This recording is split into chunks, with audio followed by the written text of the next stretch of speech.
આજે અમારા ગોરધાણાને 1 વર્ષ પૂરું થઈ ગયું. હેપી એનિવર્સરી માય લવ.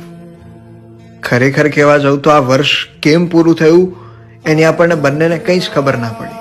પણ આ વર્ષમાં તારી સાથે વિતાવેલી એ દરેક ક્ષણ મને હંમેશા માટે યાદ રહેશે.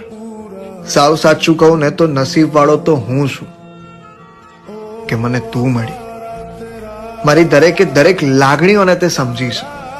ક્યારેક તો વિચાર કરું કે જો તે મારી સાથે રહેવાની ના પાડી દીધી હોત તો હું ખરેખર બહુ જ પછતાત. મારી લાઈફમાં ખરેખર મમ્મી પપ્પાને તારાથી વધારે બીજું કોઈ જ નથી. અને મને આ નસીબથી મળેલા હીરાને હું હંમેશા સાચવીને રાખીશ.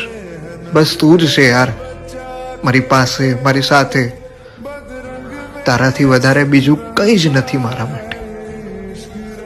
સાચે આઈ લવ યુ બહુ જ બધું, હંમેશા માટે.